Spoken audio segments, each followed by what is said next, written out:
Today we'll be starting with a new subject called Theory of Computation. So let's begin with the introduction to this subject. Alright, so today we'll start with thought for the day because I feel some positivity is needed in our life and I like to spread some. If you can't figure out your purpose, figure out your passion. For your passion will lead you right into your purpose. It was said by Bishop T.D. Jakes. For example, let's say I don't know what my purpose in my life is right now. I don't know what I'm doing right now. I just know that I like to make tutorials and when I read comments like, "Thank you sir, your video really helped me during exam times. I really got the concept." Your comments make my day. So that's the reason I'm doing this. I don't know what my purpose is. All I know is I like to make these tutorials and I like to be helpful. So if you also don't know your purpose, just figure out what you like to do.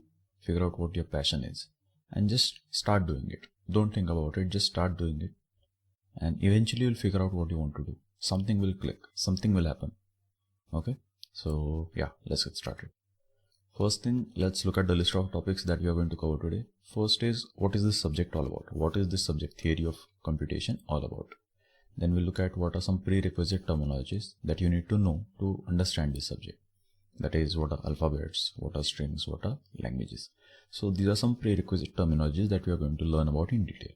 Alright, so yeah.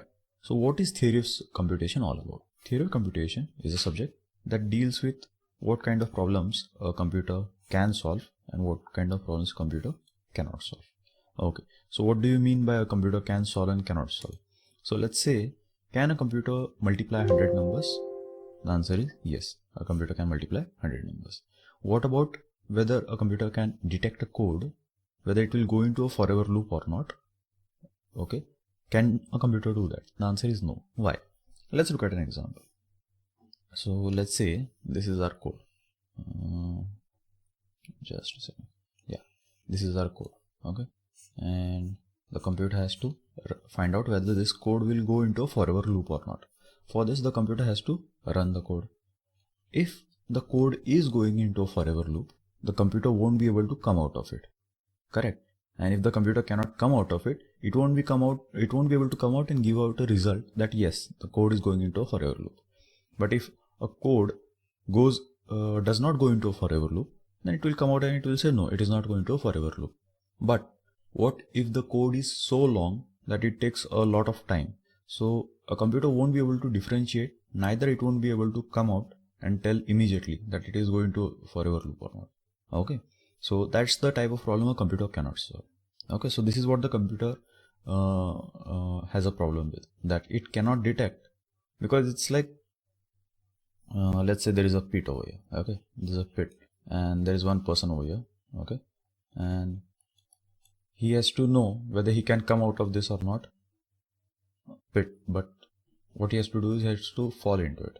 Okay, if he falls into it and if he can come out of it, he'll say yes, I can come out of it. But what if he falls into it and then he cannot come out of it? He won't be able to tell the result by coming out saying that no, you cannot come out of this. Correct. So that's the same thing with the computer. Alright. Now, what are some prerequisite terminologies for this? So let's say there is something called as context-free language. Context-free language. So what is this context-free language? It is basically a set of strings over some alphabets. Okay, so this is the basic thing that you need to know. Context-free language, it is a set of strings over some alphabets. It's not some programming language. Okay, so imagine this context-free language like a normal language like English. Okay, now what are building blocks of a language like English? We have got the letters A, B, C, D, E, F, G, okay, up to Z. Then with those letters will form some words, and with those words will form sentences. Okay, now imagine the same thing about context-free language. Yeah, so what are some building blocks that we said? Just a sec.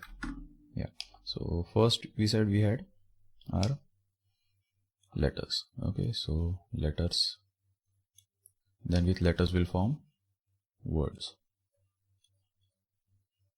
with words will form sentences. Correct.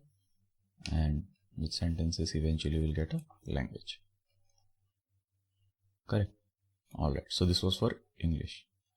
Now imagine the same thing for context-free language. First, the basic thing that we have over here is known as symbols. Now what are symbols?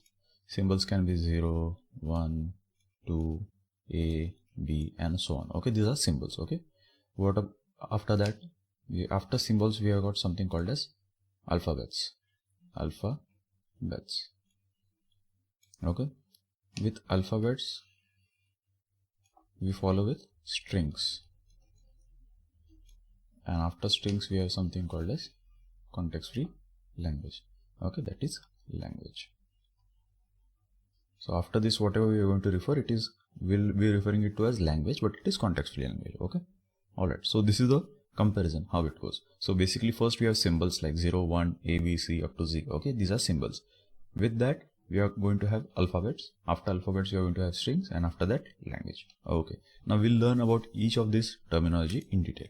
So what is alphabet? Alphabet is a finite. Okay. So understand this: a finite and non-empty set of symbols. Okay, how we represent it? We represent it using sigma. Okay, now for example of an alphabet is 0, 1, A, B, C, D, all the letters. Okay, so this is a set of all letters. Okay, or all 26 letters in English language. Okay, similarly 0, 1, 2, 3, it can be anything. So over here the set can be 0, 1, 2, 3. Okay, but there are two important points. It is finite and it is non-empty set of symbols. Okay, understand this. It is finite and non-empty set of symbols. Okay, and now we represent it using sigma. Alright. Now what are strings? So alphabets were set of symbols. What about string? A string is a finite sequence of symbols chosen from some alphabets. So for example, let's say we have our alphabet over here of 0, 1. Okay, we have this alphabet. Now over this alphabet we can have a string like this: 0, 1, 0, 1, 1, 1, 1, 1, 0, 1, 0, 1, 0, 0, 1, 0, 1, 0. Okay, these are some strings that are finite sequences of symbol chosen from some alphabet. Okay, so it is a sequence, it is not a set. And second thing, it is also finite. Alright, now these are strings. What about languages? A language is a set of strings. Like we said, first we have got, what was the first thing that we had? We had alphabets. Okay, that is, first we had symbols first. Okay, then after symbols we had alphabets.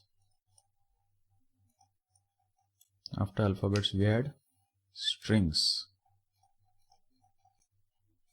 and after strings we have languages. Okay, so a language is a set of strings chosen from the alphabet.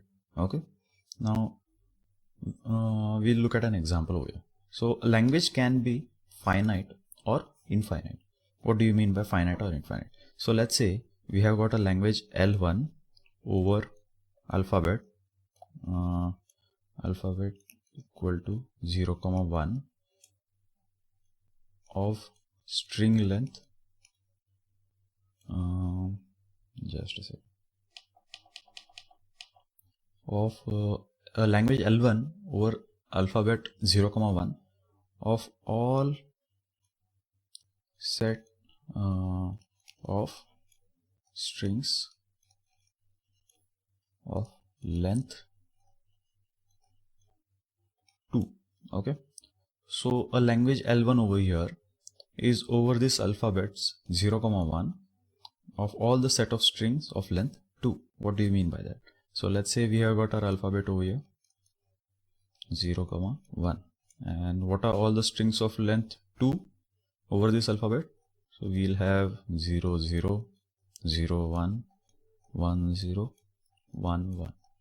So this is our language L1. It is a set of all these strings of length 2 over this alphabet 0, 1. Now this is a finite language. Now what about infinite language? So infinite language will be like we have got language L2 over alphabet 0, 1 of all strings starting with 1. So what will L2 consist of?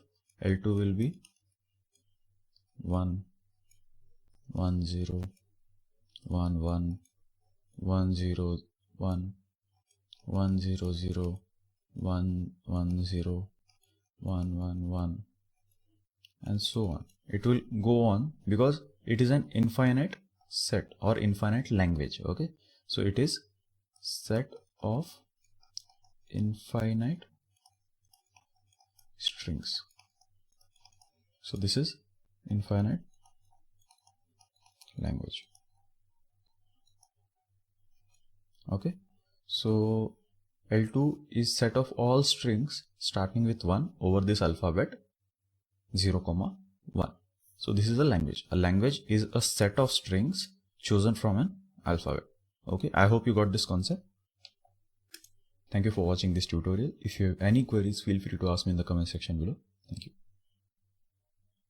So that's it for today, guys. Thank you very much for watching. If you have any queries, feel free to ask them in the comment section below. If you have any suggestions, please write them in the comment section below. If you like the video, please share it with your friends and subscribe to my channel.